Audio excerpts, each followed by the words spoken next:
Hello, good morning, wherever you are. Welcome to Sunrise Daily today. I'm Chamberlain, so. Well, thank God it's Friday. I remember it's Friday when I don't see that jacket. Good morning and welcome. I'm Maupa Yusuf. Indeed, Friday always comes with gratitude, and it's a colorful Friday, apparently, from both sides of the divide. Good morning and welcome to the program. I am Bukola Koka. Well, it's June 16, it's Friday. It rained very heavily yesterday, and some areas were flooded. Anyway, let's not get into that. Amaya Makinde, good morning and welcome. Yeah, so we will just get to some of the dailies here today. Yes, we're also going to, of course, review some of the activities that played out yesterday. We do see some reactions also coming through. There's that of the NBA and the president's men, and then quite a list that we've got for you today. But let's start off with the dailies this Friday morning, and we'll start with the Vanguard. Tinubu to neck. Remember, they held that meeting yesterday, the governors, but the president did inaugurate the council, and so he says, no excuse for failure. So I think this will also not the hangers-on. The president's, the party men, everyone who comes on to speak on behalf of the presidency, just listen to this, no excuse for failure, so that they will all know that I guess they're ready to hit the ground running, as they've always thumped their chest about. So, yes, indeed. So, and then you see the first of the riders here. NEC considers payment of, look at that, 763 are we seeing the Vanguard, guys? Okay, if it's not, which one should we go for then? If we can't find this, because they need to see what we're reading. So we're just wondering. Okay, so this is the lead one right here today. So you could also see the National Economic Council inauguration. You can see the image on the front page of all the governors, and it's led by the vice president anyway. So they're expected to come up with some very interesting economic policies, because the people cannot wait. They cannot wait. They're already feeling the pinch economically, and they shall yet feel more pinch. So very interesting words by the president, saying excuse for failure. We begged for this job. We danced for this job. That part made me chuckle. You see politicians on the campaign trail doing all manner of things. I think it's a good thing that he remembers just what they did on the campaign trail and why it is that there will be no excuses tolerated. And reminding governors who are primarily members of that council, as well as the vice president who will chair the council, that, there is no excuse for failure. And with this kind of narrative, I think politicians should just always know that, look, when you get into those positions, whether or not you met 0 naira in the coffers, you got no excuse to fail, because you jumped for this, you danced for this, you campaigned for this, you fought for this, you spent a lot of money for this, and so now this is it. So while NEC is considering payment of 703 billion naira to workers as palliative for subsidy removal, malls, legislative financial support for vehicle manufacturers. I do remember the Night Assembly, they went back and forth on this particular matter. Then we had this automotive policy for that industry. They went back and forth saying, well, ours hadn't kicked on yet. They needed to revise that policy. And now you have this one coming through here. Because man has always stated their case in terms of what they think the country should do if we need to be serious players, not even in the after. In Africa, for instance, because point of origin, and if you don't put your house in order, other countries just benefit, latch onto the strength of your economy. That's the core essence here. And then you see, to approach World Bank for loan, daily fuel consumption drops from 66, look at that, to 41 million. It's still significant, though. It's still significant, and I hope that is not including the ones that are still making their way across the border. Because don't forget, the NNPC now says officially it will be selling across Nigerian borders at official rate. It's not subsidized any longer. So if they can afford to buy it, they are willing to supply neighboring countries. So we need to be sure if that is the fuel consumption for Nigeria or that's all the fuel consumption put together, which the NNPC is totally. The NNPC should know that it will be inexcusable to tell Nigerians we don't know how much we consume, we don't have data. Look, those days are history now. They are history. Because, I mean, if government don't have data, what do they plan with in the first place? That's the core essence. You can't politicize data. It is what it is. Estimation, that's what they do. You have to be a lot more specific because we have a lot of agencies who collect the data of citizens, people in this country.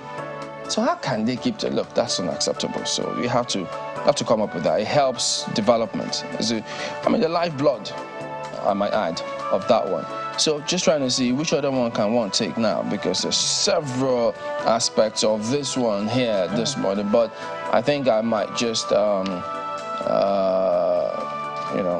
see what we can do in terms of, okay, well, let me look at this. EFCC CBN chiefs. Abakoba asks Tinubu to remove INEC chair. Yeah, I saw that yesterday as well. Yes, interesting.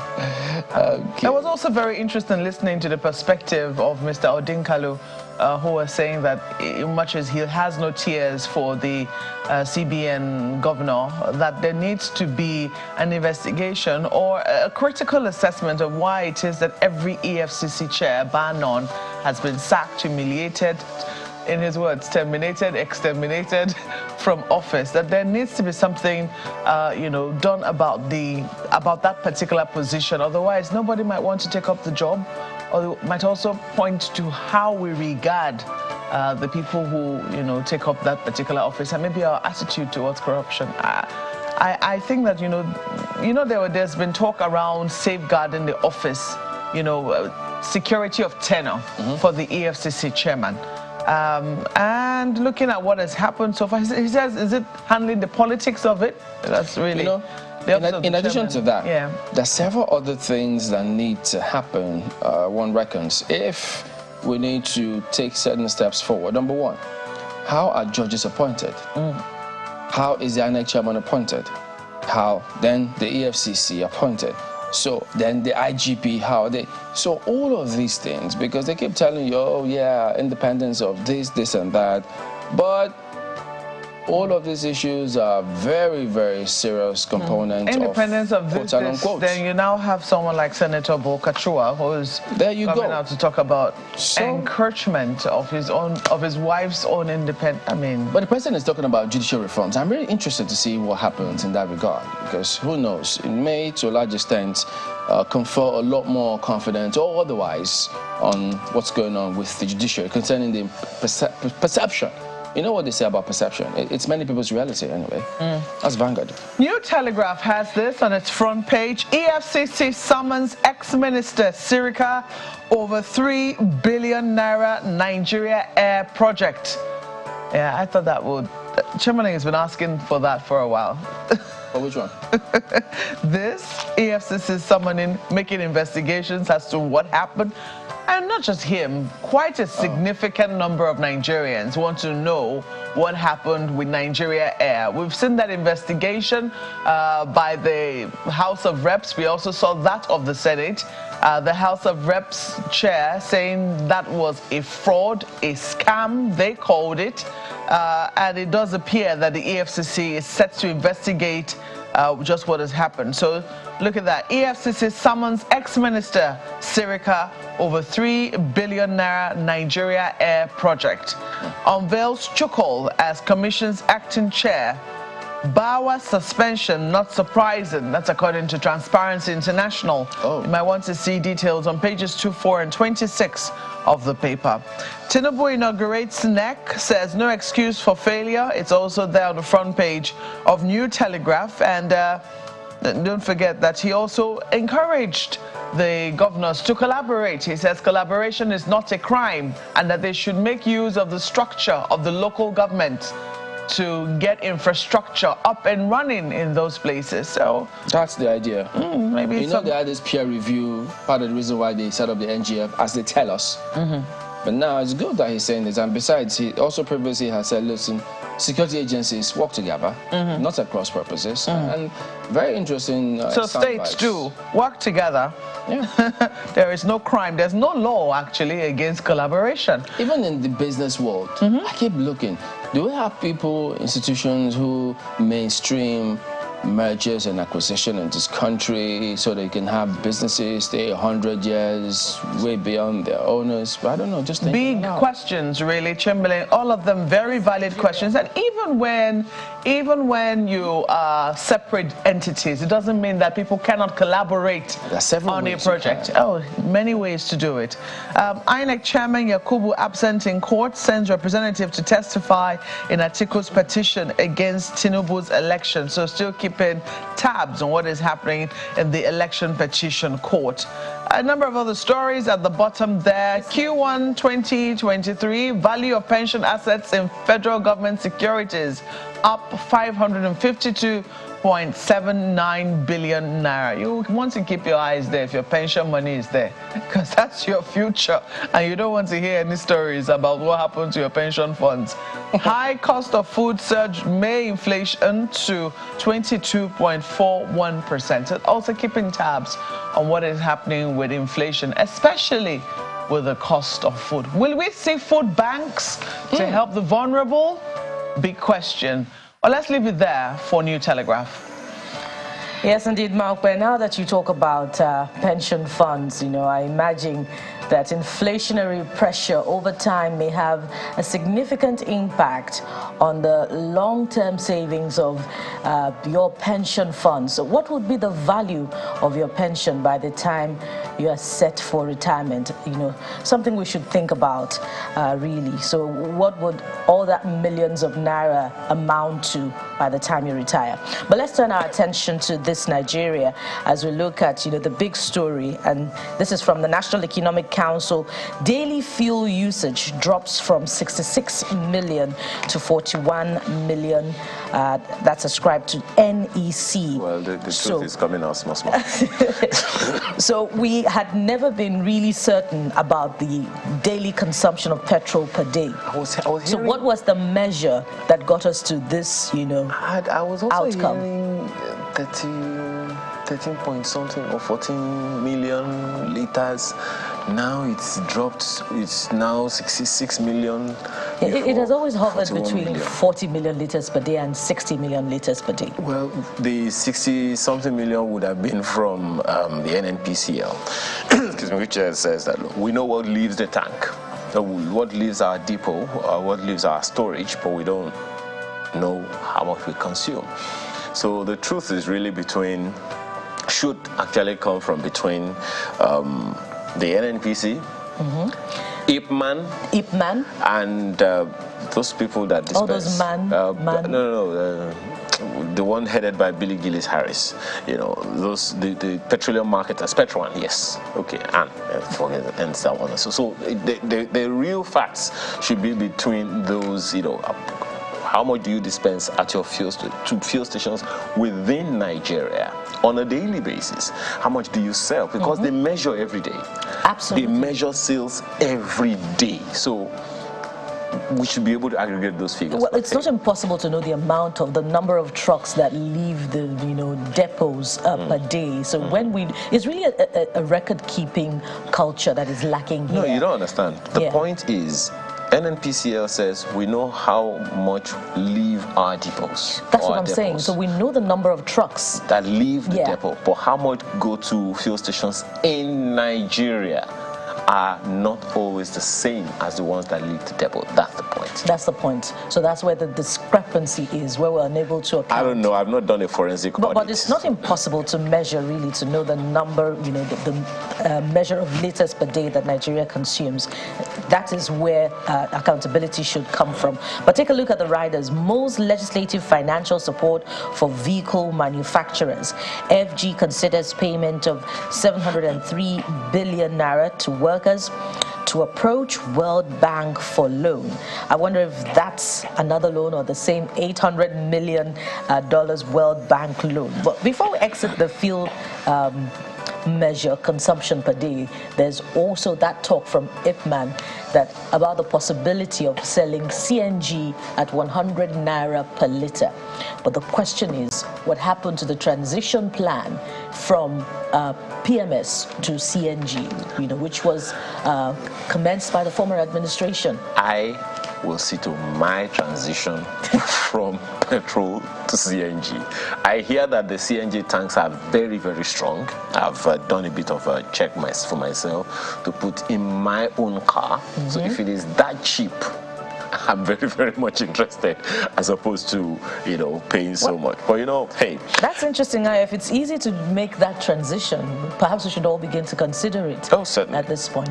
Daily 100 naira per litre is far better than 540 naira per litre. Absolutely. Daily Independent newspaper has this one on its front page. Tinubu to governors. Nigerians are awaiting economic reforms to escape poverty. That's the lead of the story. Guest says, we begged to be elected. We must deliver results. Appoints Edun, Alake, Ribadu, other special advisors. That's the lead of the paper. And then right under that story, you'll find the picture of that NEC meeting that the president inaugurated yesterday. And petrol subsidy removal. NEC reviews Labour's recommendation of 702 billion naira salary adjustments. That's quite something. That's the Daily Independent this morning. Of that narrative about the aviation ministry investigating things, we've got people asking where the former attorney general has been. But look at Daily Trust. I think it's a point-blank response. I'm not on the run, Malami. If you're looking for me, just know that he says he's not on the run. I was about to say, if you're looking for me, what did he say about that? Chamberlain, did he say that? There you go. Now look at that. That's it right there. Yeah. But but there's plenty of talk about how, he's disappeared from, the limelight. No one has seen him since in public or I don't know where, but it's interesting that he says he's not on the run. So where are you, honorable? I know he was saying, honorable minister. What do you people want from me? I am no longer the attorney general. I'm in my house with my wife and my family. What else do you want? Why do people think he'll be on the run anyway? People always say things, so they never short of it. But look at the riders now. Sirika denies invitation from EFCC. So, there you go. 8 Buhari's ex-ministers on the probe. EFCC source. 8 of them on the probe. And then ex-president's corruption war, a one-man show. Ascribed to it, done. So will we get a rebuttal from New Telegraph saying, we stand by our story? You never know. Watch that space, I guess. That's Daily Trust today. Leadership Friday has this. Reforms. You must step on toes. CSOs, lawyers tell Tinubu. Want ministers unveiled. No excuse for failure, President declares. Says we begged, campaigned, danced for the job. Yes, indeed. I heard that. Meets Yakasai, Akonde, Sanusi. The story is on page 4 of the paper. Yes, indeed. He also did meet former military head of state, Abdusalami Abubakar, General, who you find details of that on page 4 of the paper. And this reps Wike floors Atiku as Chinda emerges minority leader. So this has been a long time coming. Don't forget what happened on the floor of the 9th Assembly as well, where there was a real struggle for between Chinda and Elumelu as to who will emerge as minority leader. But it does appear that finally he has that position. So Chinda emerges minority leader. That is right there. You also see a number of other stories. IBB tasks NAS leadership on inclusive government. Inflation rises for 5 straight months to 22.41%. That's also there. And Azu is writing on the back page, conversation with Azu, plugging gaps in the students' loan scheme. That's something that we certainly will be taking up quite soon. We'll leave it there for Leadership Friday and perhaps our review of the papers this beautiful Friday morning. We'll take a break and we'll be back shortly. Please stay with us.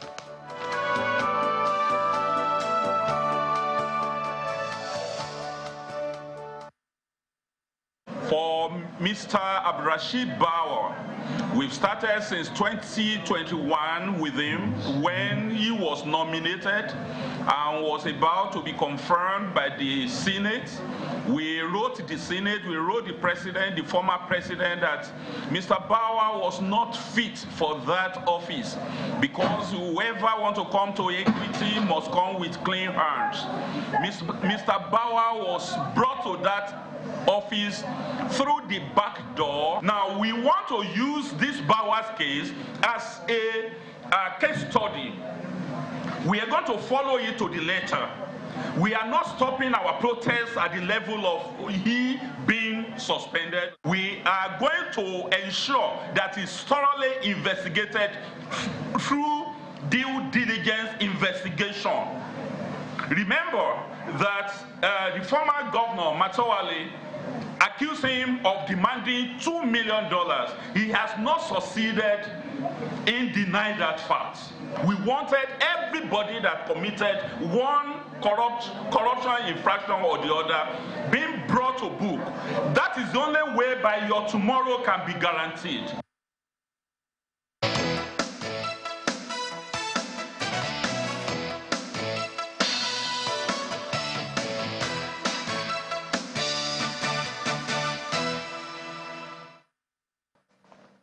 Well, where is that conversation going? Hey, guess what? We'll kick off with that, with a review, that review of the suspension of the EFCC chairman. But from an institutional perspective this morning, you know, you've listened to a number of people, even Mark referenced the conversation with Mr. Adenkalu yesterday on Politics Today, when he was talking about that and saying, look, is it a banana peel, that office? Let's have that conversation this morning with Mr. Wahab Shitu, who is a senior advocate of Nigeria. He joins us here in the studio. Thank you so much for joining us this morning. Thank you for inviting me. Well, from an institutional perspective, and history judges us fairly by noting that there has been no EFCC chairman, unless I missed it, that has eased out of office without being suspended, without one allegation or the other against them. What does that, do you question that in any way? It's like it depends on the whim and caprice of whoever it is that appointed them to, or maybe the person that takes over from them to either retain them or remove them. What do you make of that? Well, thank you for that question. I think every right-thinking Nigerian or every right-thinking, you know, commentator or observer of what is happening will be concerned. I happen to have been prosecuting for EFCC since inception. Oh. So I've virtually related with all the chairmen or acting chairman of the EFCC, from Nouri Badu to Ibrahim Lamorde to Waziri and to Magu and now to Bawa.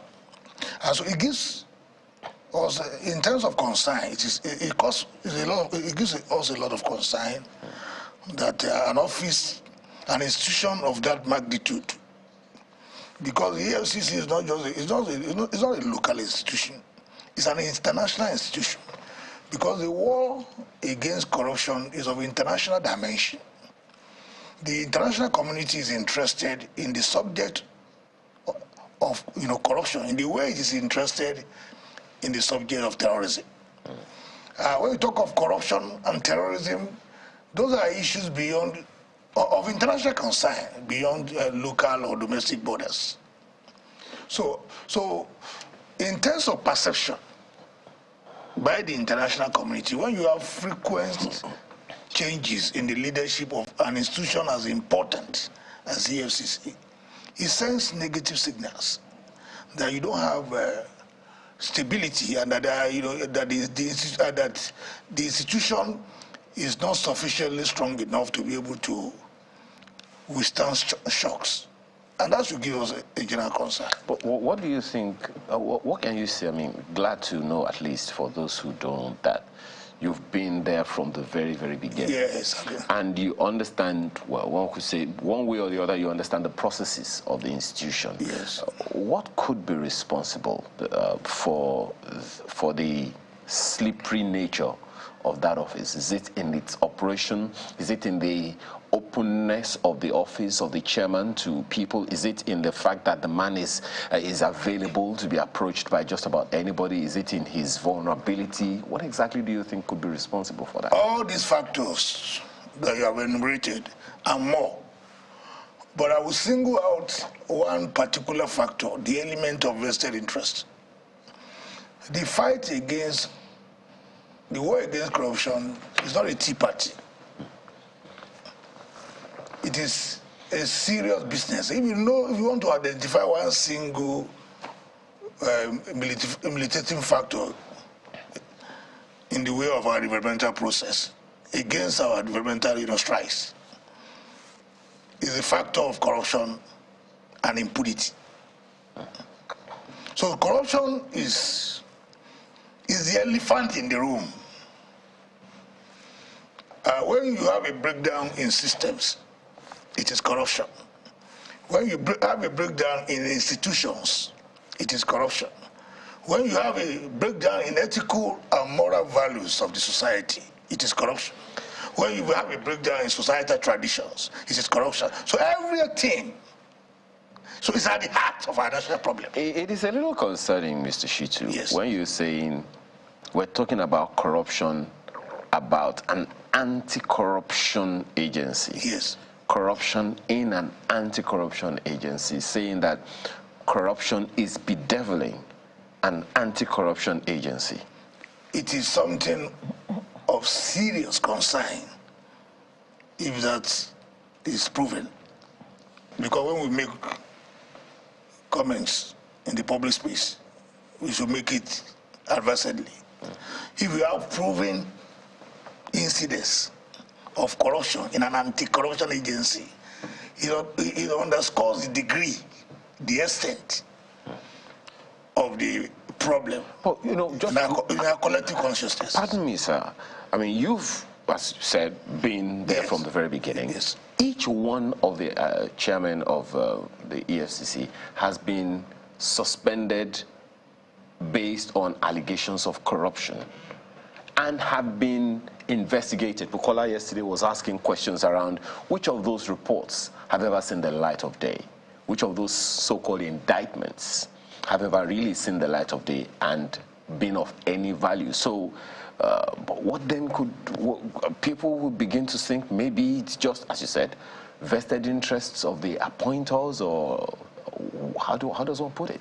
I said a number of factors, including the pervasive one, in my opinion, is the element of vested interest.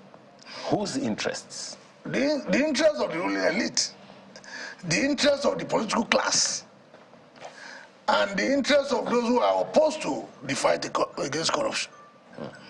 I'm not necessarily saying that some of those allegations may or may not be true.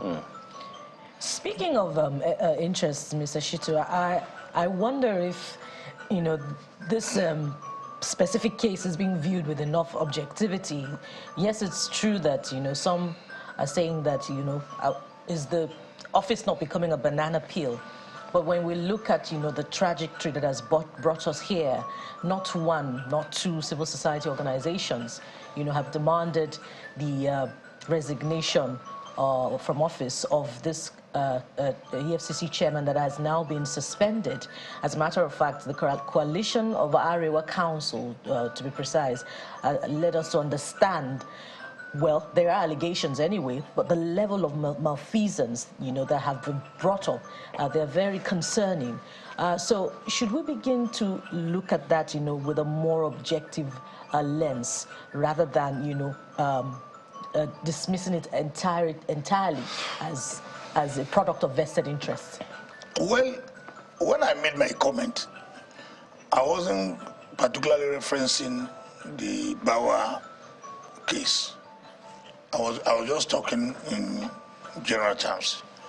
But if you want me to be very specific about this Bawa case, what I will say is that there are several narratives there, but my approach will be analytical. There's a narrative that says that oh, corruption may be fighting back. That narrative is there. There's also the narrative that said a house built with spittle will ultimately be felled with by the morning dew. That's another perspective. And if you read the Transparency International's comment on this issue, they said, oh, they are not surprised that ultimately the changes are because of personal interest. Everybody wants a chairman. Every regime wants to change the chairman of EFCC. That's the perception, the perspective of Transparency International. But speaking very frankly, you see, and this is the approach I want to recommend. The fight against corruption should be fought holistically. If there's evidence of corruption, even within the EFCC itself, it should be fought. Nobody is above the law. But in the specific case of Bauer, Mr. Abdulrashid Bauer, I want to also have an open mind. I want to also insist on thorough investigation that will preserve the fair hearing of the person. Anybody who's accused of corruption is entitled to fair hearing. Whether the allegation we are talking about is committed by those we consider our friends or those we consider our enemies. We should, because it can be anybody's turn. It can be anybody. But what we should insist upon is that when allegations are made against anyone, any suspect, including Bauer, including any big man, we should advocate that such allegations are thoroughly investigated, devoid of vested interest. Speaking of advocacy, yes, that this is independent of the suspended EFCC chairman. Yes. This is looking at the institution itself. Yes. So regardless of tenure or who's occupying it, there's always been talks about the manner of negotiation, of fighting corruption within that institution itself, how there are negotiations that you you return this, for this. In fact, one of the allegations that have been put forward before his assumption of that office was how he negotiated the sale of trucks, where kickbacks were given. Those are allegations. So should we begin to look at that institution? You've worked there for some time. What can you tell us? I've not worked there. You've prosecuted on the, yes, you've prosecuted. You've prosecuted for the commission. What can you tell us about that? Well, you see, the EFCC as an agency in Nigeria is also a reflection. Could be a reflection of the general decay that we have in society itself. It's not immune. There's no institution in Nigeria that is immune from this element of corruption. So I'm not holding brief for anyone.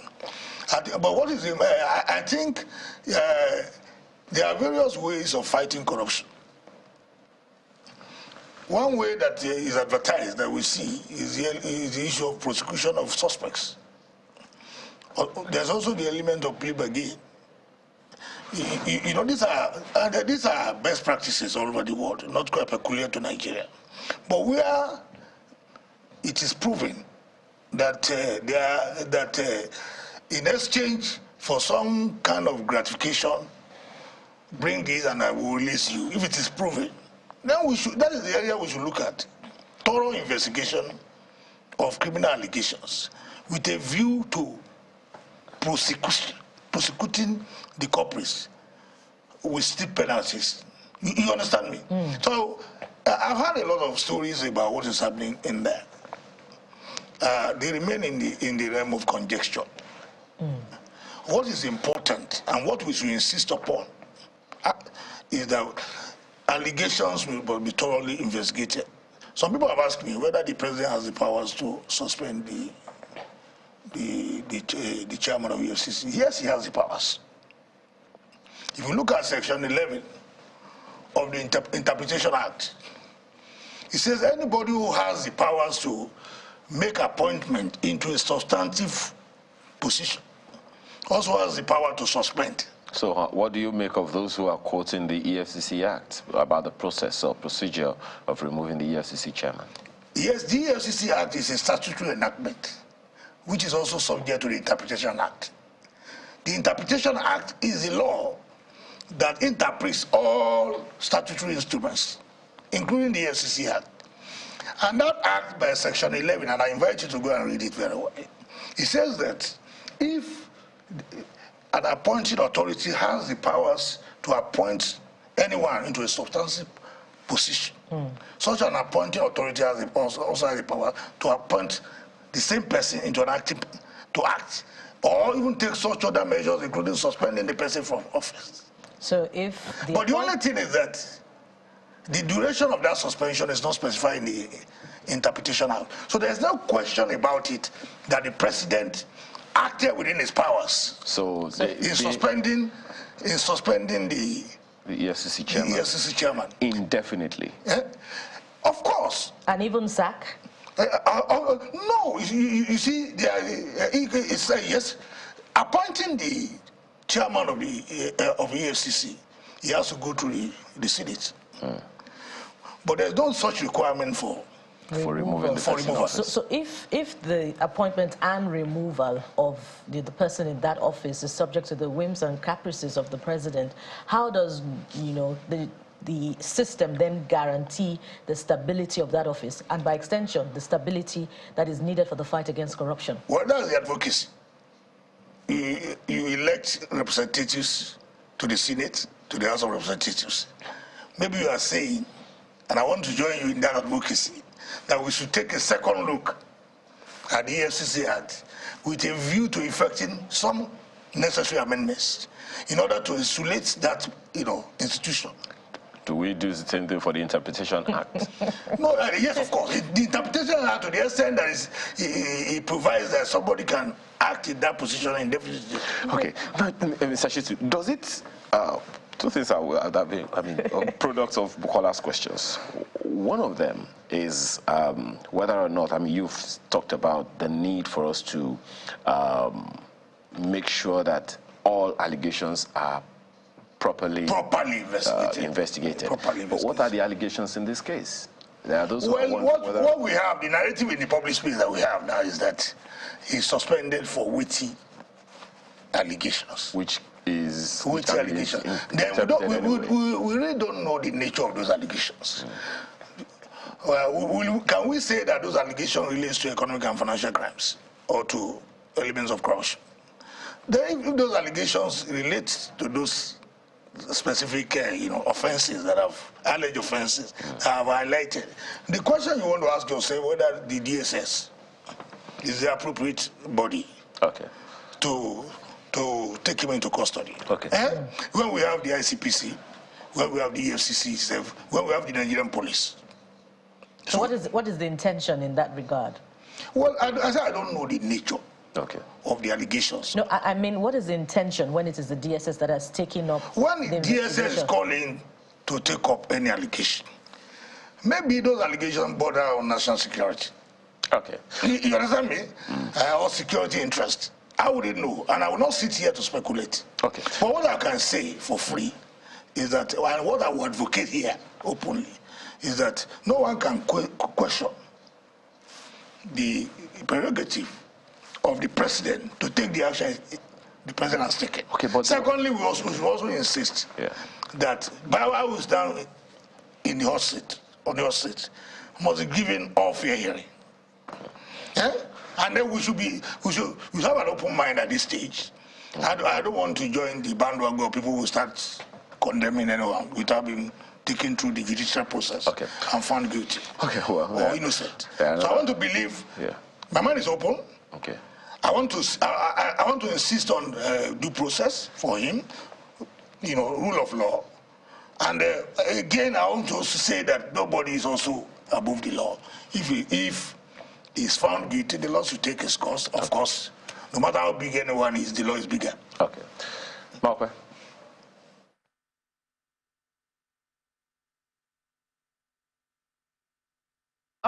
let me ask you this. I think this might be taking you back a little, even though, you know, I'd also been very curious as to whether you thought that the DSS, you know, should be the one doing the investigation on Mr. Bauer, considering the rivalry we had seen at the beginning of the tenure of President Tinubu. But let me take you back and ask you, did this suspension of the EFCC chairman come as a surprise to you?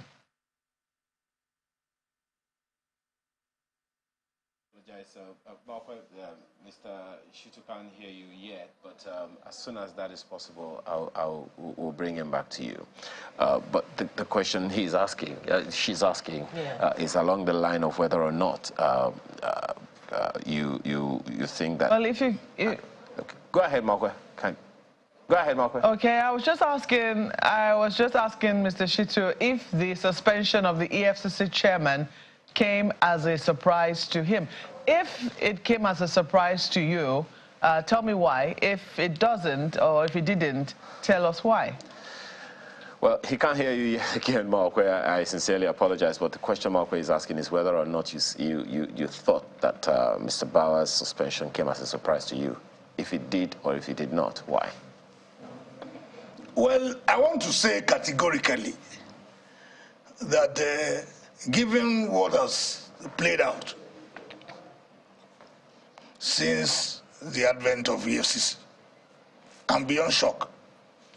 I'm prepared for anything. So it did not come to me as a surprise at all. If you recall that the circumstances under which his predecessor was also shoved aside, is worrisome. I defended his predecessor throughout the proceedings. And up till now, no proven allegation against Ibrahim Magu. But the panel... No, where's the report? Where's the panel's report? But they made recommendations. Where are the recommendations? Where's the white paper?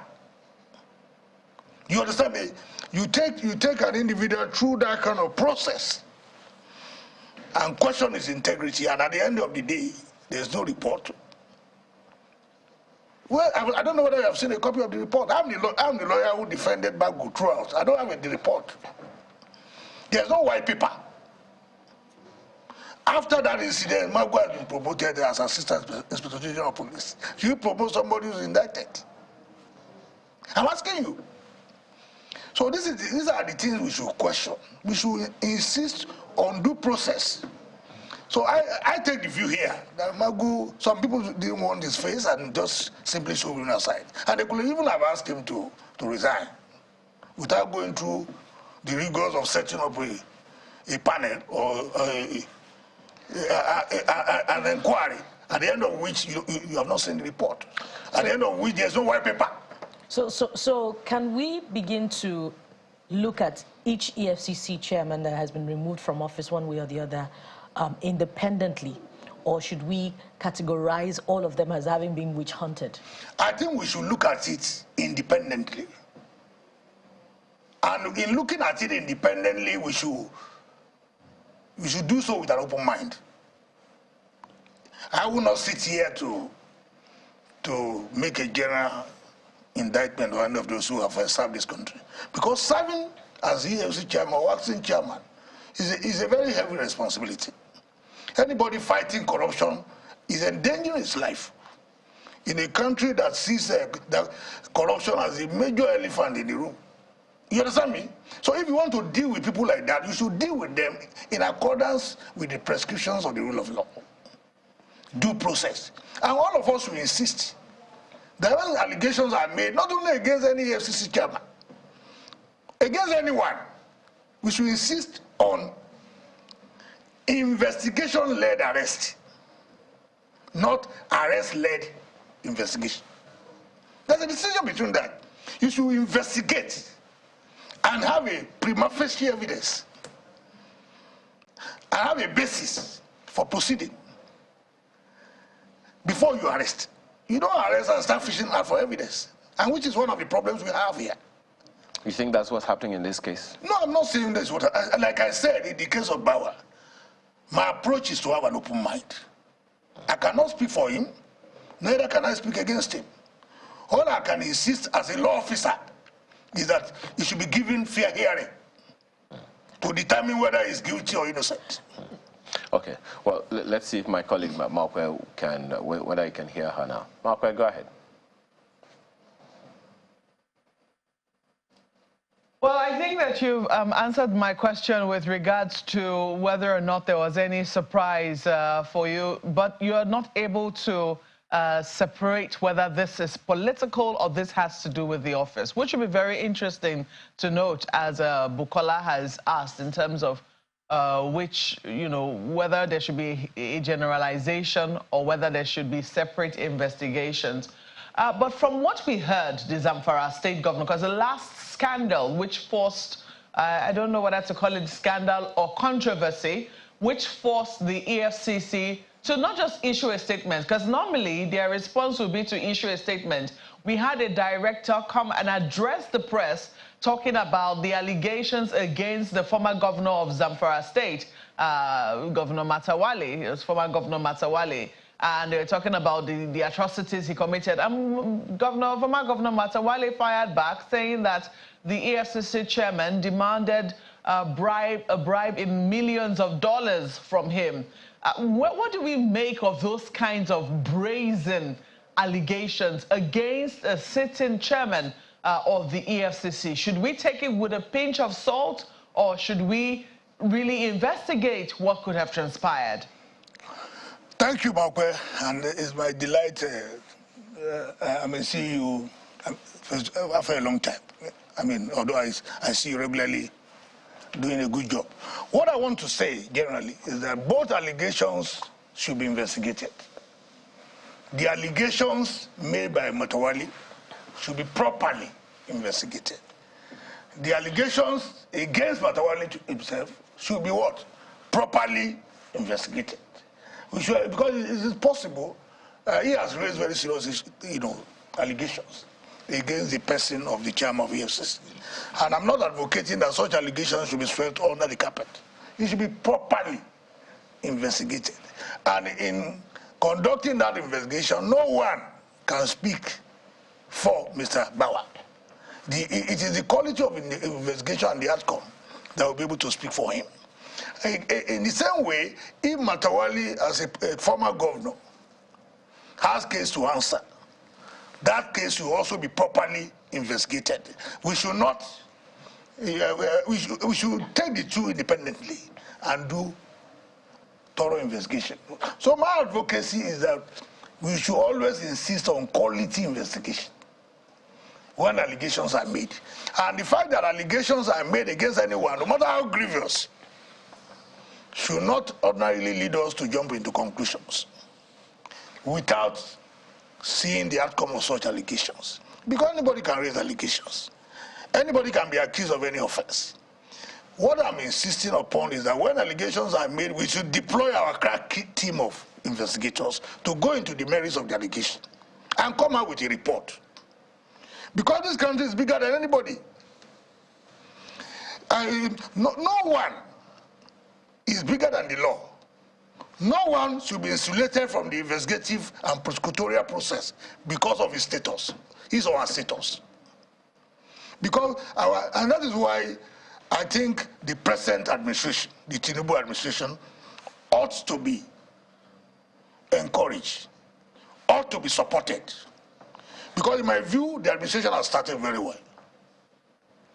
And I have absolute confidence that this is one administration that will succeed because of, because it is determined to improve the process. So long as the administration stays on the path of respect for the rule of law, due process and accountability, the administration is assured of the support of small people like us. But if it derails, of course, we'll also be out to raise our voice to condemn. Because this country belongs to all of us. And this country is endowed in terms of human and material capacity. And we can, if things are going wrong, all of us should raise our voice. You have a collective stake in this enterprise. So that is why I'm not, as far as the Bawa issue is concerned, I want the law to take its course. But my advocacy is that the young man should be given fair hearing. And nobody should label him in the public space until his guilt or innocence is determined. Because it is Bauer today, it can be anybody tomorrow. Okay.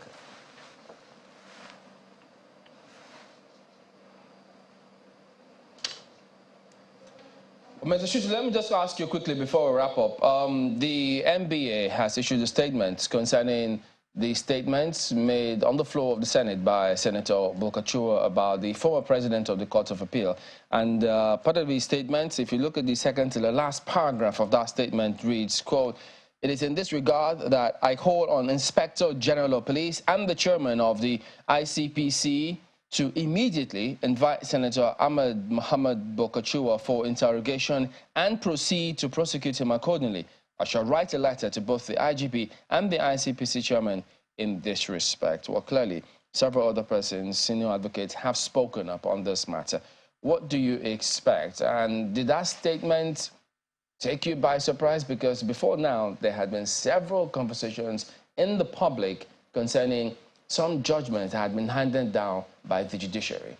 Well, I stand wholeheartedly by the statement issued by the NBA president.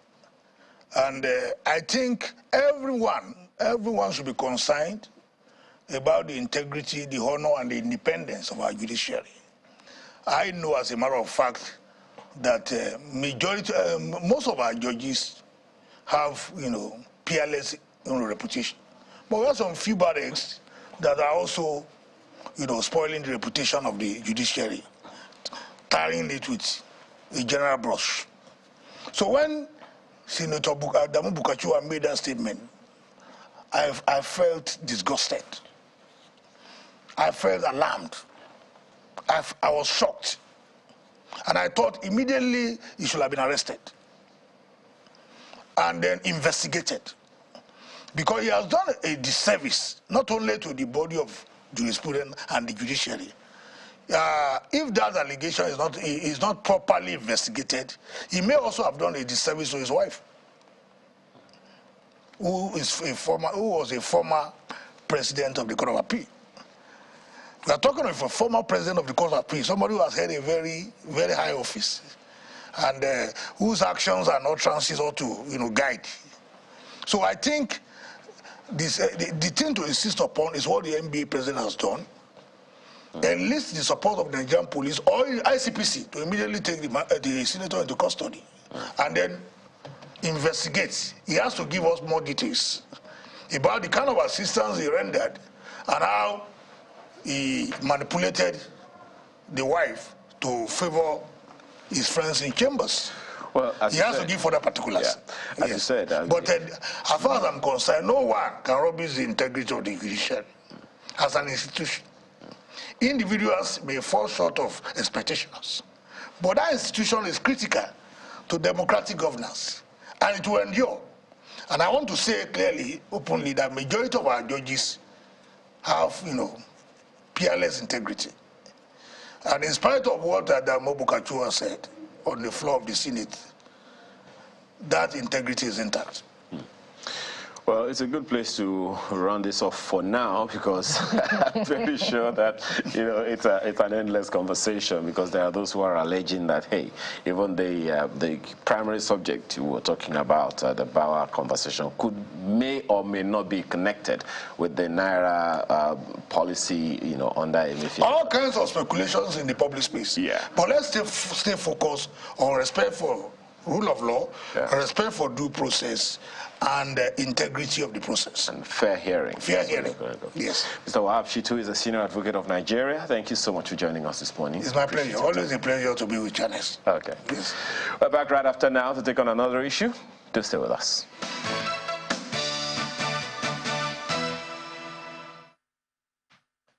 All right, welcome back. Well, we are turning our attention now to reviewing some policies, decisions that has been taken by this administration. We've got Adigun Agbaje, who is a professor of political science and the former deputy vice chancellor, University of Ibadan. He joins us virtually.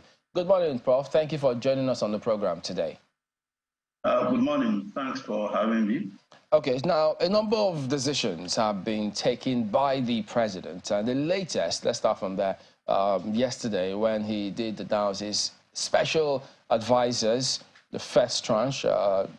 Some more announcements will be coming through later because the Senate did approve a list of about 20 for the president, and now this one. So along with the previous decisions that he's taken. So from what you've seen so far, perhaps anchoring on this announcement of the president, what kind of atmosphere, what kind of environment, what do you expect, having seen some actions before now? Very much. It seems to me increasingly obvious that the administration is setting for itself very clear goals and putting in place various mechanisms for effective governance towards the achievement of those goals. You recall that the president set for himself 5 priority areas in terms of security, economy, job creation, culture, and infrastructure. And with the latest sets of appointments, he's actually putting in place special advisors who are supposed to be like his elements of his think tank, close to him to advise him on a daily basis, largely unencumbered by bureaucracy.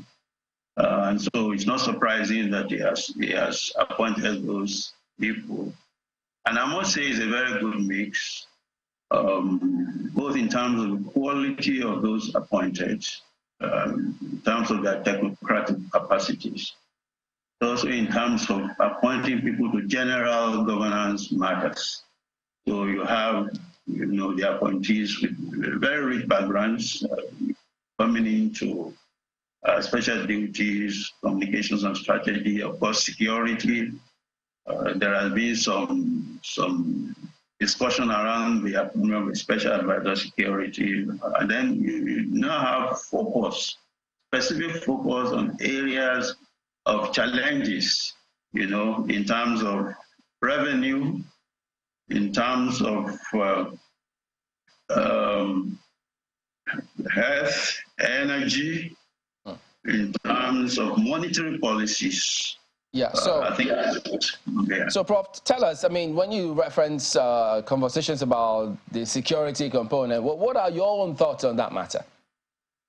My thinking on the matter is that I think, and this point has been made by one or two of the other people, it's important that the president appoints a special advisor, somebody he has confidence in, given the seriousness of the security challenges that we face.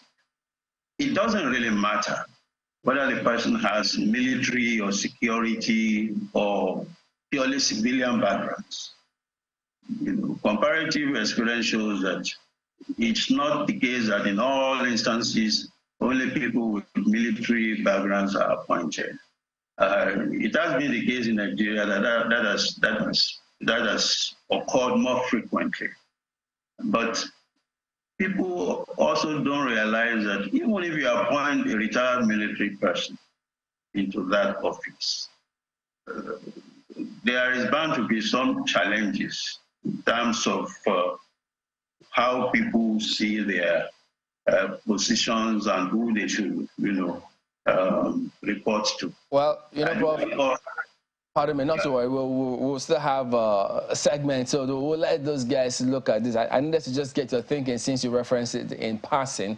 But ASU, education, that sector, very critical sector, the education sector, because we spend millions of dollars, even billions in Naira, because CBN, they come up with this data time and again, how much Nigeria spends, Nigerians actually spend on education, even in West Africa, in Africa, before they then tabulate and give us what we spend overseas. So for you, in your field, yes, you did talk about signed the bill on student loan. There will be implications for universities, speaking on that one. So how did you take that particular decision? I mean, how did you internalize that decision? Because there are those who thought, okay, yeah, sounds good, but you are in there. What are your thoughts on that? Well, I mean, as a student in the 1970s, we had that kind of facility, and it was left to you whether you wanted to apply or not. But along with that, also were a whole series of bursaries that state governments offered to their students from their own states. And so for some of us, there was no need to take a loan because the bursaries were adequate. Now, the circumstances are different. It's really unfortunate that our educational system has gone to the level that it has gone in terms of resourcing, partly as a result of challenges in governance on the issue of education over the decades. It's something that has, accumulated over the decades. My take is that this initiative, which of course, by the way, started from the last government, the bill that the president signed into law was processed largely under the Buhari administration, which shows a continuity in, concern about education and the role and the position of students in education. This is a step, I believe, in the right direction. The indications are that this may not be the only step in terms of resourcing of especially of higher education, but it's a very meaningful and important step that tells the story that perhaps this government is going to take on, critical issues from the previous government and make advances in terms of moving the country forward in the very key sectors of our national life. So for me, it's a welcome development. There will obviously be challenges, but the challenges can be tackled as they come. Well, it does appear that one of the challenges we're beginning to see is, well, the bill, the act has been applauded. That's the Student Loan Act. It does appear that tuition fees are going to be introduced into the federal university system, and it looks like that is not very pleasant news for both members of the academic union and even students as well. Do you think that this was a Greek gift? Well, I wouldn't agree that this was a Greek gift. I think what we all face as citizens and as government is that we need to be very innovative in terms of how we address our fundamental challenges. Of course, every gift will come with its pluses and its negatives. And again, it behoves on us to address the negatives with a view to minimizing them, and then address the positives with a view to expanding, the dynamics of opportunities that we have to move forward. Of course, the whole issue of resourcing education is not just about the fiscal, the lack of money. It's also about a whole barrage of other policies.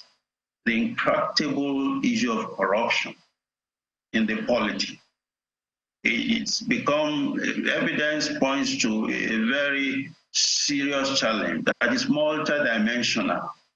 Because if you look at the leakages from our public finance system arising from corruption, I believe those leakages will go a long way by addressing the scarcity of resources in our higher education. So what we need is a government that is able to address all of these holistically, so that you don't place all of the burden on the less privileged members of society who are also in the majority.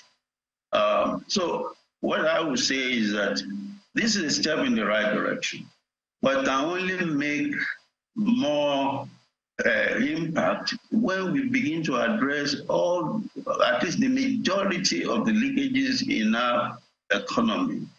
to the extent that a lot of these leakages are not even, according to reports, fully reported, and the leakages continue. So again, it boils down to the whole issue. You are asking perhaps now students and parents to bear more responsibility. But as a government, and I say government at all levels, you also have to take on more responsibilities as managers of the Nigerian state to ensure that the state is able to effectively fight back and reduce the flow of resources away from our country and our critical areas of national life arising from corruption. We need to stop paying lip service. And once you do that, then people will be able to be happy to make the kinds of sacrifices that we are now asking them to make without any reservation. But once the evidence of corruption continues, or we don't see elements of addressing of the corruptions of the past, the present, and plan effectively for the future, then, as a political scientist, I can see that we still have some challenges in the future, including the very immediate future. Well, Prof, I do not know whether conversations have started within ASU. I imagine that lecturers might be speaking informally, perhaps one to the other, about the slew of policies we've seen in recent times, the removal of fuel subsidy, how that is going to affect, say, the university community. There's also the floating of the naira. And now, with this imminent introduction of tuition fees, it does appear that, there's quite a lot for the Nigerian who has children in the university to take on. Can you tell us, if there's been a formal start of conversations within ASU as to what this will mean? And if it hasn't started, what are your colleagues saying in informal quarters about the slew of policies that we've seen in recent times? Very much. If I can just take the risk, since I'm not a spokesperson formally for ASU, I believe the conversation is already on.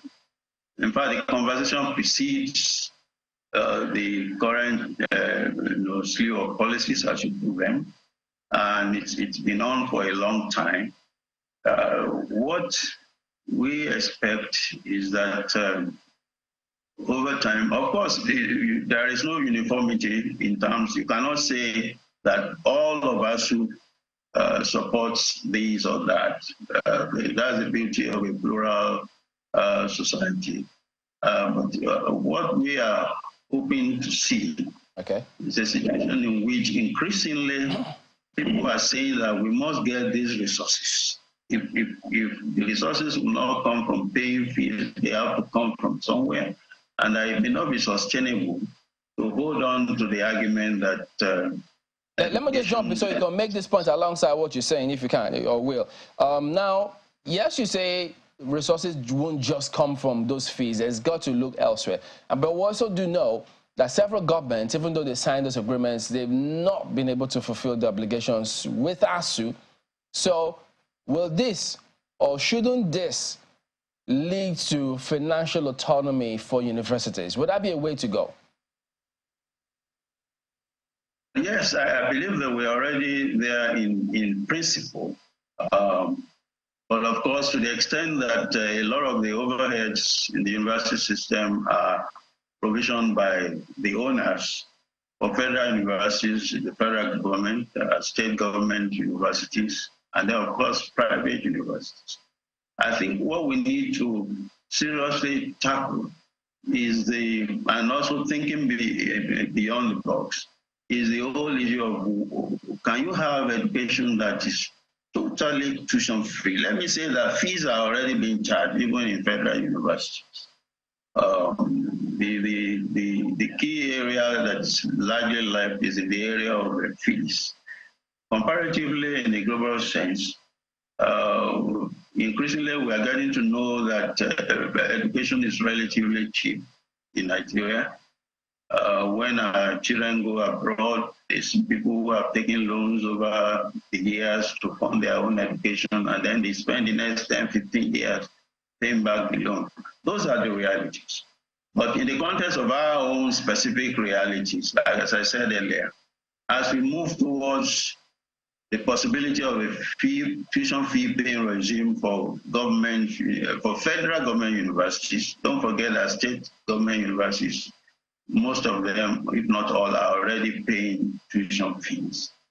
That we also address other policy issues, as I said earlier. If, for instance, just hypothetically, you are talking about raising tuition fees of 100 naira, but you are also losing 300 naira to corruption. That is largely untamed. Then, that calls to question our capacity to think holistically and to address the fundamentals of our reality instead of shifting responsibility to others who are non-state actors. So that would be my take. A need for complementary policies that will then make it easy for people to say, yes, the state is not that irresponsible in terms of our resources. And so we can contribute more resources to health, to education, and even to infrastructure. You talk about, corruption, saving money and then, losing money to corruption. The question that comes to mind for me is how we deal with that. For instance, I remember in the days of former Vice President Osinbajo, he has advocated that, look, we need to do something about the civil service at the federal level, because that's where government really happens, or governance really happens. They execute everything that needs to be done. But there are those who also say that that is where a lot of corrupt activities happen. Do you see a situation where we run a paperless government? A situation where we digitize processes and procedures in government at all levels, ministries, departments, and agencies? Because there are those who believe that it is in the place of moving paper from one desk to the other that something has to exchange hands, otherwise nothing will happen.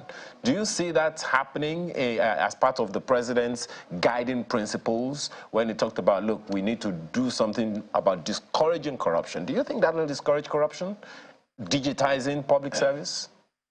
Let me say that it's unfortunate we are at the stage where we're seeing that you see digitization happening in Nigeria.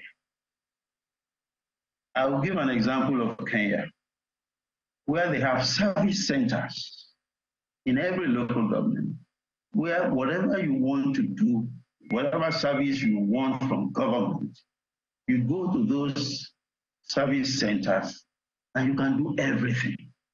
Vehicle licensing, tax, name any kind of payment you want to make in terms of government service, and everything is digital.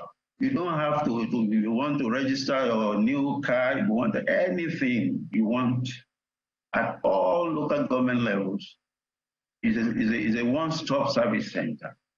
Digitization has progressed tremendously in many other African countries that are not as I don't want to say rich, as blessed as Nigeria, in terms of resources of all types, human resources, the capacity, the human capacity. I mean, we drive the economies and the governance of a lot of countries in the world. Nigerians are there. So I'm always sad when I'm asked, is it possible in Nigeria?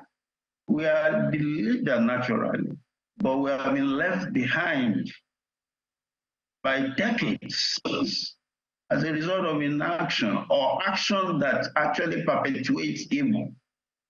All right, Prof, we just need to anchor at this point. We do appreciate your perspectives. Adigun Agbaje, Professor of Political Science, former Deputy Vice Chancellor, University of Ibadan. Thank you very much indeed for your time today. Thank you very much. All right, we're back in a moment, and we'll talk about security component of all of this conversation. Do stay on with us.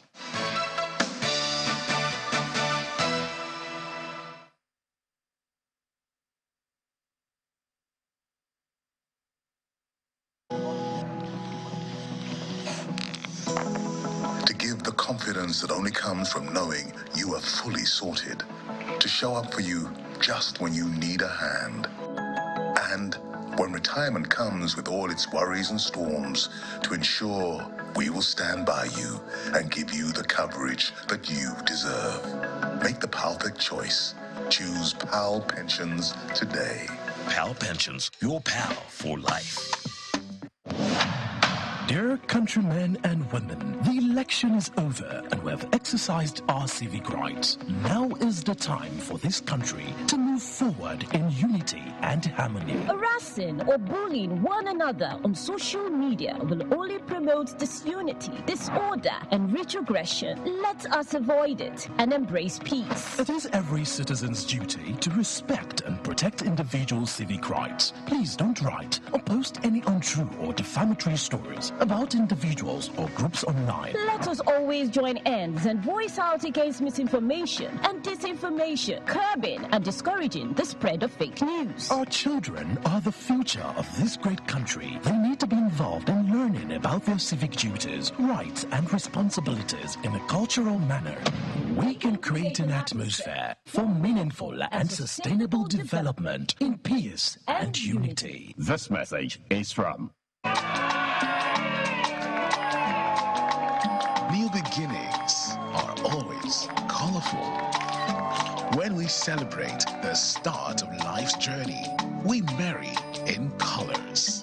With our proudly Nigerian Dulux paints, now available in any color.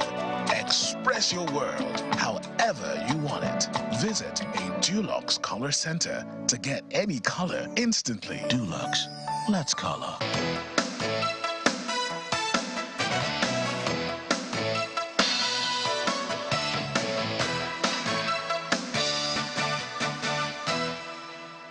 Association, National Institute for Security. Welcome back to Sunrise Daily. Well, yes, the voice you heard is that of Mike Ejiofor, former director with the SSS. But you have another one. I'm trying to remember that.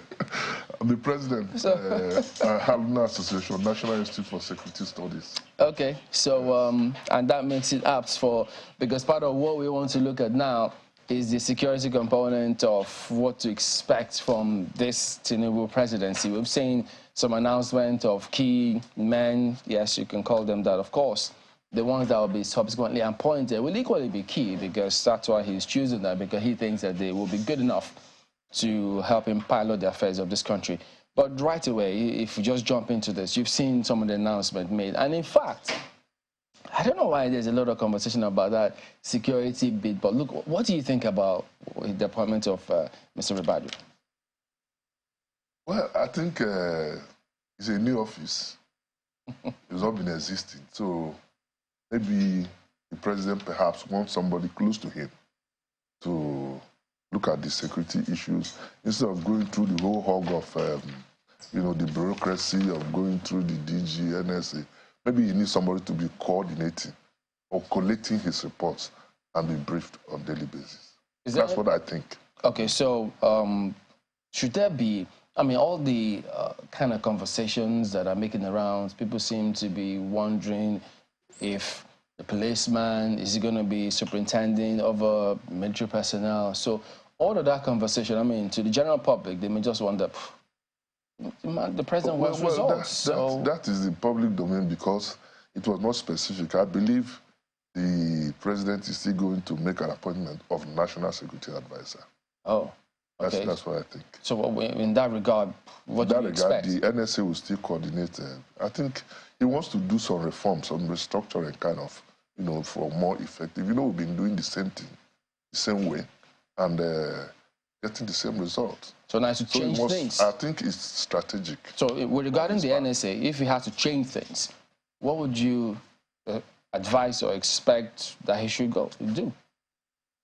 Well, it's a constitutional right to appoint a national security advisor. Of course, his duty is to coordinate all the agencies. So he must look very deeply, in appointing the national security advisor. But if he decides to use the security advisor as necessary, it's his prerogative, as long as results are achieved. And so far, like you said, the appointments made so far and reactions from people, it's encouraging. But don't also forget that even though there was a lot of delay in appointments under Buhari, people were talking of body language. I hope it doesn't end on body language now. Would there be anything wrong if the president chooses to appoint someone to be NSA other than the military personnel? I don't think there's anything wrong with that. His prerogative is at liberty to appoint who he thinks can serve him better. I've been looking at some of the conversation that has been going on around the appointment that the president made yesterday and around the security, particularly around the office of the Special Advisor on Security, which you have admitted is new. Nobody has quite heard of a Special Advisor on Security before. And if indeed the job of the person is to coordinate the affairs or to be his ears, amongst the security agents and the question, or the agencies, the question then will be, what will be the work of the NSA? And now some people have said, there is nowhere that stipulates that the president has to appoint a national security advisor. That has just been something that has been traditionally done by presidents. I don't know what your thinking is on this. Well, the most important thing for Nigerians is result. How he wants to go about it, nobody cares, as long as there's security in the country. Really? If he wants to appoint a national security advisor, he will define his duties. He has a security advisor now. He will also define his duties for him, his responsibilities and schedules. So I think he's trying to, by my thinking, to create some division of labor, making personal contact, with somebody he trusts very much. Because you believe, he has a long-standing relationship with Ibadu, having contested under ACN, presidential candidate. So he must have his reason. It'll be interesting to see how the following days pan out, especially when you look at what has happened at the beginning of this administration, the rivalry we saw between the DSS and the EFCC, and the president constantly hammering on the need for security agencies to work together, talking about harmony. Now, there have been questions in recent times as to why it is that everybody that has been suspended is being grilled by the DSS, including the newly suspended chairman of the EFCC, who's being grilled by the DSS. And there's been questions as to, with this rivalry which we saw earlier, will he be getting a fair level of investigation within? You're chuckling over it. His former DSS. I know. Almost the wrong person to ask. So what do? We have to ask him. Do you think that the service which you formerly served will be able to, fairly do a fair job, considering the rivalry that we've seen between the EFCC and the DSS? You know why I'm laughing? Why? There's no rivalry. There's no rivalry between the SSS and the EFCC. So why is the president constantly hammering on harmony? He was just addressing all the security agencies, not necessarily SSS and EFCC. Then what was that fight we saw at Ikoyi? Well, if you must push me that way. I am pushing you that way. Yes, let's go. See, the truth is that I think the PRO issued a statement to that effect. The truth is that the SSS accommodated the EFCC as a sister agency. I personally, we started the NSO from 15 Awolowo Road. That has been our headquarters.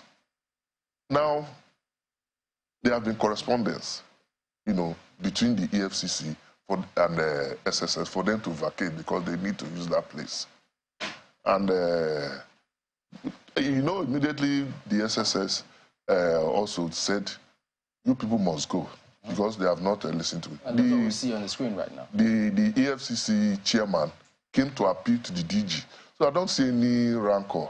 Possibly... Look at this, Mr. Joffa. This... Taking over, the firing president had guns. to speak. You said there's no rancor. Work together. Firing guns? Oh, yes. The shot incident. Recorded firing guns. Yes, journalists who went there. Maybe you have journalists who went there had to run back when they approached the gate, and there was firing into the air to, you know, like scare them or chase them away. Well, I wasn't there. You are telling me now. Yes, and I'm telling you what they are. You were not there. I do not consider the accounts from our correspondents hearsay. You didn't hear it? I didn't. Were you in another studio granting an interview when that happened? Okay, well, let's go to Lagos now, because as a matter of fact, you know, we just had another perspective on this matter, so we'll go back and forth. The other part of the question. Yes. Okay. The SSS is charged with investigating crimes against the state. As we speak, this includes, of course, you know, espionage, sabotage, subversion, terrorism, insurgency, and the rest of them. That is the statutory function of the SSS. So whether Magu will get a fair hearing or not, Bawa, sorry, will get a fair hearing on, that is guaranteed. Because the SSS, as far as I know, without sounding immodest, will always give you the benefit of the doubt. Interesting. What about... Oh, perhaps we should take that. We should go to Yes, Lagos I mean, now. you will hear what our guest in Lagos does think of this matter. Guys. Well, thank you, Chamberlain. Mr. Sonny Osairabo is here with us. He's a security consultant. Thank you for joining us this morning. Thank you very much for having me. Well, I don't want to get into, I don't know if you want to get into the conversation I don't want to go into that. EFCC and CPC, but, and the DSS. But, you know, the statement of the president about what he intends to do with security is very interesting. A number of people will say, he said, and I quote, "Security shall be the top priority of our administration because neither prosperity nor justice can prevail amidst insecurity and violence." But this is the catch for me. We shall reform both our security doctrine and its architecture. A number of people haven't heard that before. Yeah. Some security, you know, consultants such as yourself think we should pay attention to his dichotomy of security doctrine and security architecture. What will change?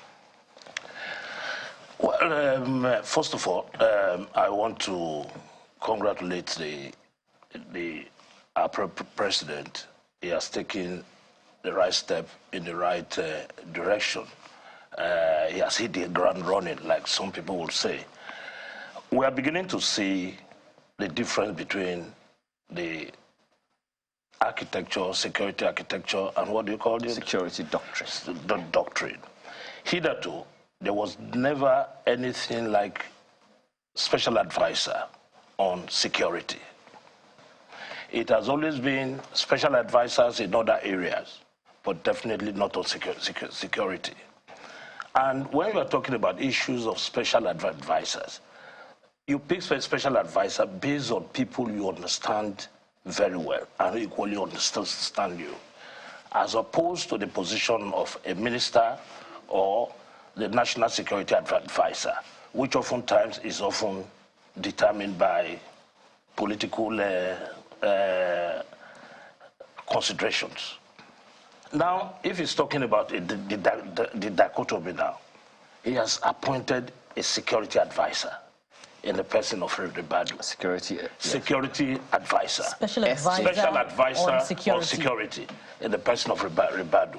He has known Ribadu for some time. They've come a long way. Ribadu has contested under the platform in which he was the leader of the party. And haven't had that relationship. It will be easier for him to deal with somebody of that line, as opposed to the national security advisor, who may have a different thinking as opposed to that of the president. So that is the beginning of it. I believe that's what he wants to do. It is not just about the bureaucratic aspect of it. It's about getting to the nitty-gritty of it, understanding who can read your lips, who you can call at the tick of the night, who you sleep and wake with. In terms of security, there are those who are also say that this whole idea of state-centric as opposed to citizen-centric security apparatus is also of concern. The 2019 security document produced by the Office of the National Security Advisor in 2019 said something like that there's going to be more focus on citizens as opposed to protecting the states. We're going to protect the citizens. Do you think between 2019 and now anything changed? Nothing has changed. It is more of paperwork. The security we have seen had been more of the protection of the state than the citizen. Ideally, the citizens make up the state. But what we have seen in Nigeria has been a situation in which security is meant for the high and the mighty, the lower ones for all the care. We saw it happen in Lekki. We saw it happen in several areas.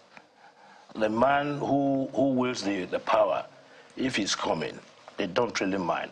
Many people can be mowed down for the sake of one man. So if the document had been prepared, it is only good on paper. It has not been translated to what you and I can feel. And I hope this government will dust up the paper and work on it for the benefit of all of us. He said yesterday that they begged to be elected. So if they begged to be elected, it means power belongs to the people. If the power belongs to the people, automatically state security now. Security should be more about the people. If my memory serves me right, another counter-terrorism document was launched, under the last administration, under the leadership also of the former NSA, Babagana Monguno.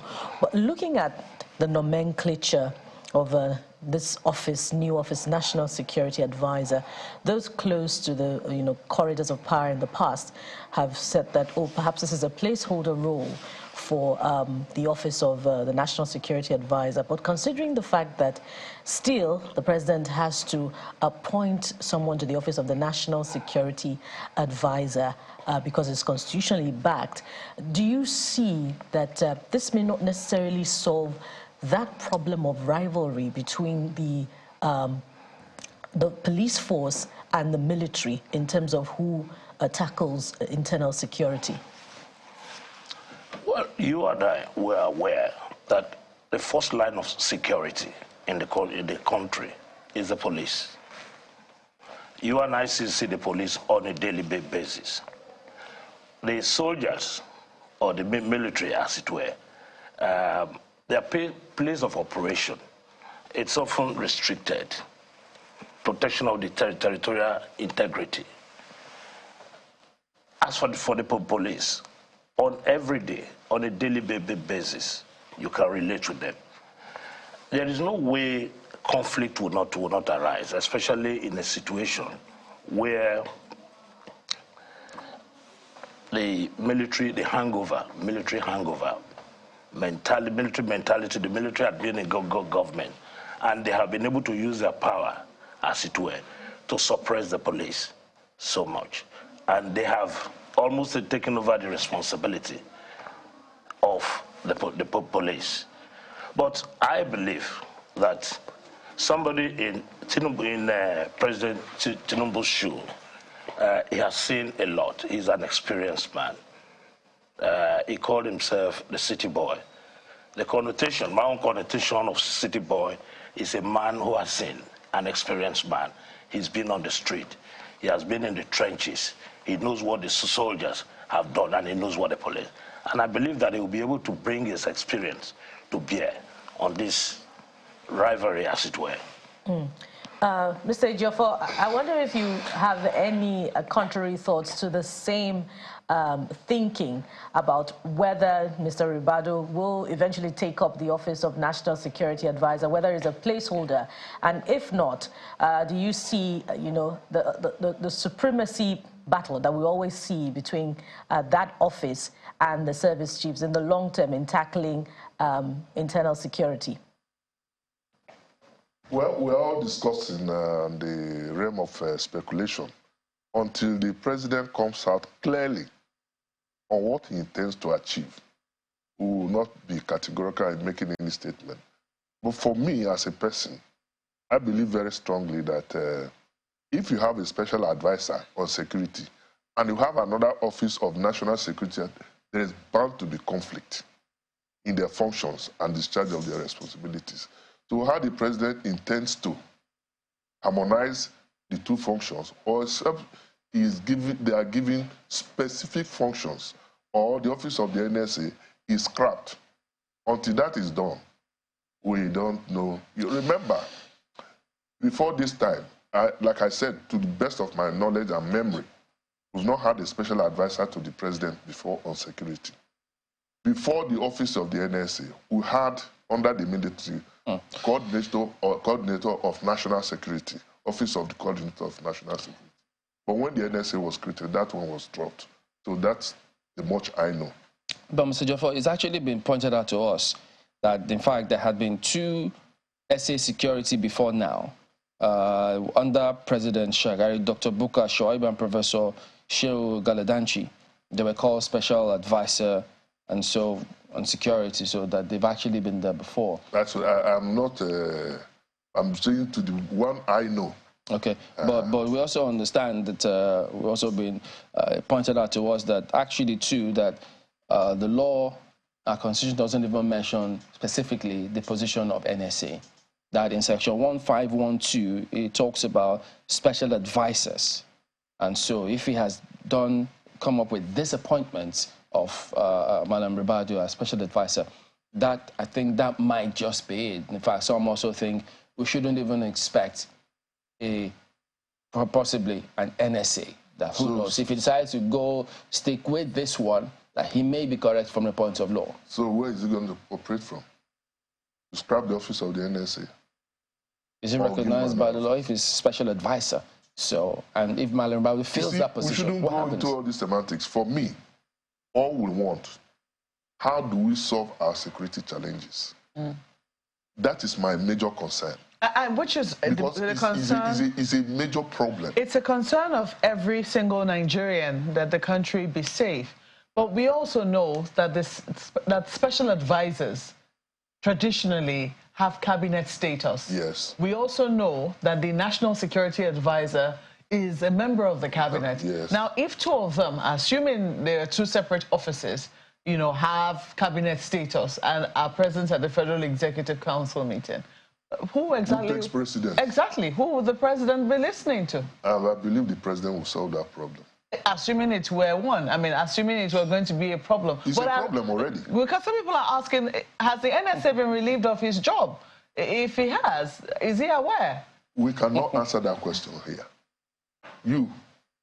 Neither you nor myself can answer that question. But I believe that since Mr. President had decided to carry out some minor restructuring, if you may, or reshuffle to achieve his result, he must have thought it through. This is the best way I will achieve a result. The results, okay. Well, because that's why we've also raised, the fact that, the appointment of an NSA, there have been questions as to whether a former policeman can be the person who occupies that office. Let me take this question to Lagos and ask our guest if he has a separate perspective on whether he thinks the current NSA, if there is a current NSA, still has his job. Yes, the Constitution is clear about it. I think the third schedule, it talks about the Constitution of the National Security Council and those who will constitute it.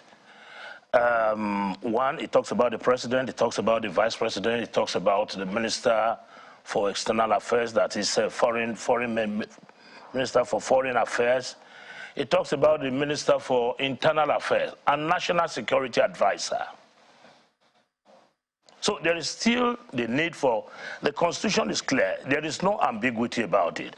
I said it at the beginning that if Mr. President had decided to have a special advisor on security, that is for his own kitchen cabinet. Let me put it in quote. But the Constitution still has to be respected. The Constitution talks about the place of the National Security Advisor. Are we going to throw it away?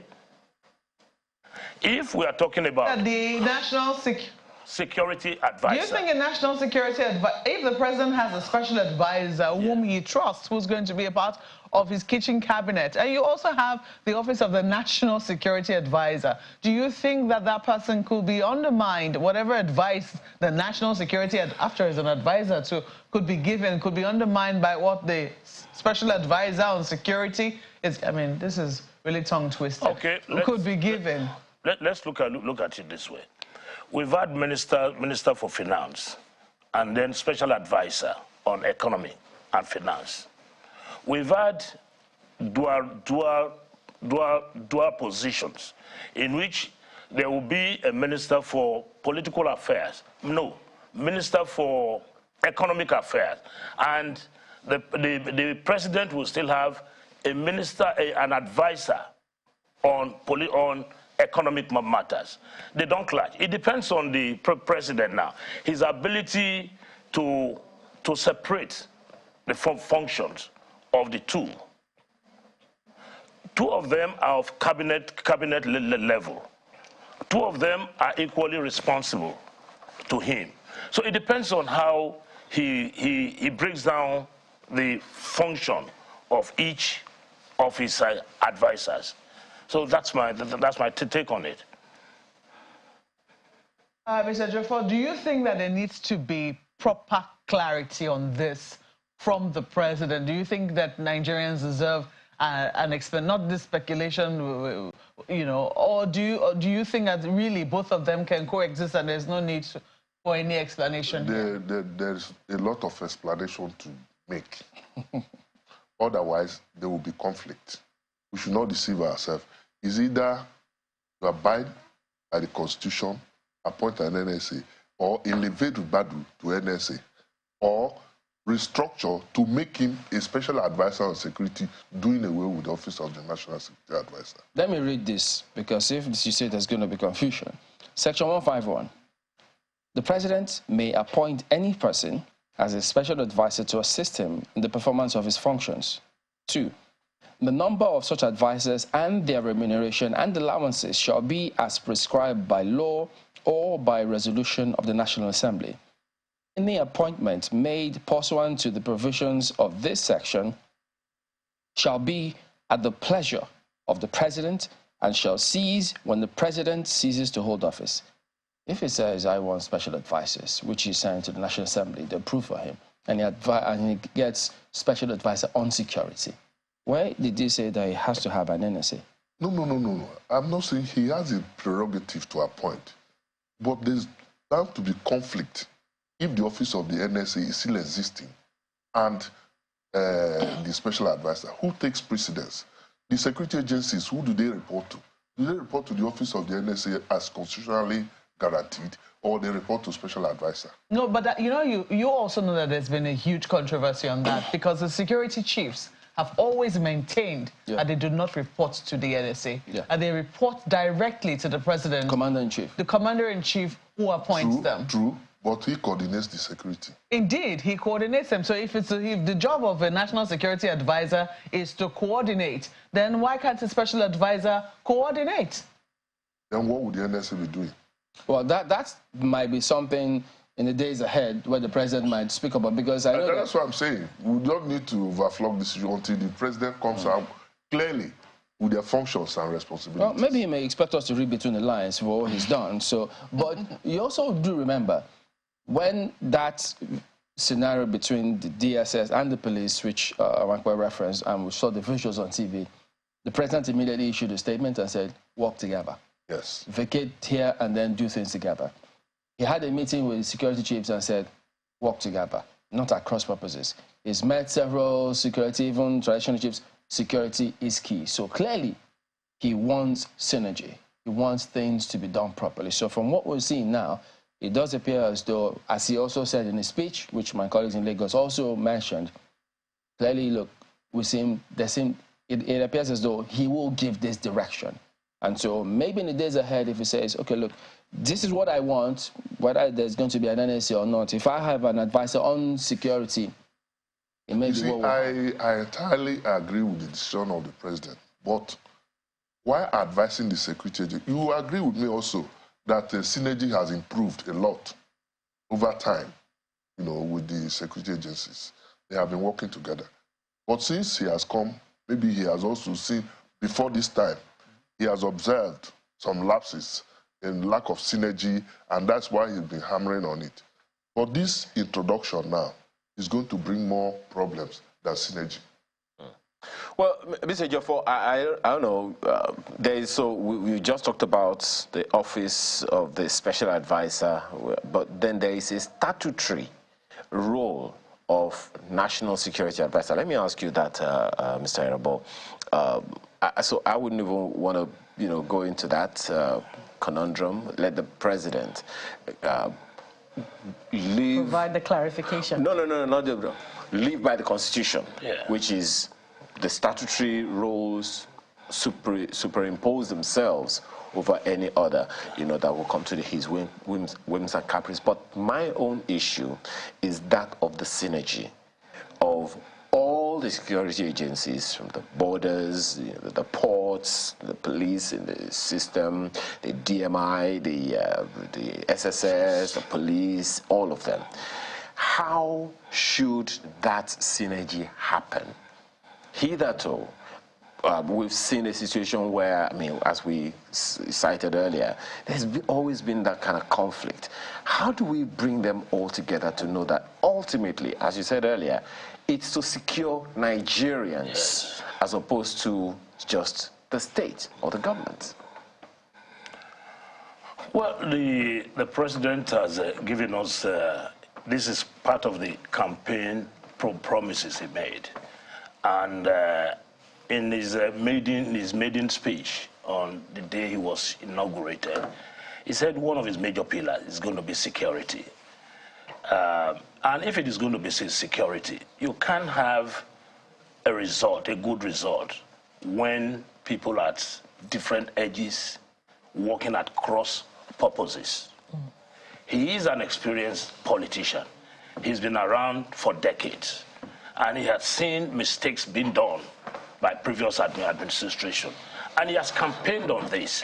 I will expect him to be able to put round pegs in round hole, and to be able to bring them. First of all, he has had a meeting with them to tell them there is a need for all of you to work together for the sake of Nigeria. The previous government, the president said the same thing, brought them all together more than once, more than twice, asking them to synergize. Yet we had this discordance that we talked about in the previous government. He has also emphasized that. What's the assurance that this time something will change? Well, I have said this repeatedly. He's an experienced man. And one thing I will expect him to do, when you have a people who have been working in a garden, for example, and the flowers are not being tended to in an appreciable way, what you do is to change the gardeners. It is high time the president puts his feet down. This is the time. These people have served. They've served well, in quote now, depending on which side of the divide you stand. They've served well. Let him relieve them. Let us have fresh hands on board. Well, and it will be easier. It will be easier for him to call them and say, look, these ones have already known the terrain. They are like people. Oh, let me use the local parlor. They don't chop wish. These ones are fresh. And then you can tell them, read the right act to them again, and then make it emphatic. Well, that character is yet to be seen of this current president. But let me quickly get this one in, and I appreciate it if you can answer very briefly. I'm still concerned about the conundrum, you know, particularly as it relates to Ayo's question about synergy. And there's been concerns that, you know, even the office of the Special Advisor on Security can be higher in ranking than that of the NSA because, you know, the individual ticks the boxes on relationship, you know, and confidence that we've talked about this category of appointments. So are you concerned that if this is the case, it could bring us back to that issue of discordance that we're talking about? Well, Mr. Jofo said one thing, and I think I agree with him on that note, that it is the president. He is the leader. He should know how to organize his house. Okay. He takes the responsibility, the bus stops on the state table. Issue of rivalry will always occur. In a place where everybody is fighting for a piece of the meal, where there is no discipline, they call themselves, I'm sorry to say this, there are some attitude of the people in the middle that leave so much to be desired. This is a time in which the Riot Act has to be read louder. I think you already even capped that when you said that the president has to call the service chiefs together and tell them whatever needs to be done so that they can all work together. It's an ongoing conversation, most certainly, and it's something that we'll play on more and more. Sonny Osa Irabo, thank you so much for your thoughts this morning. Thank you very much. He's a security consultant. Guys. Yes, please. And then I know they've been bombarding us with different parts of the law here. Even section 1531, which says there should be established for the Federation the following bodies. It went on to K.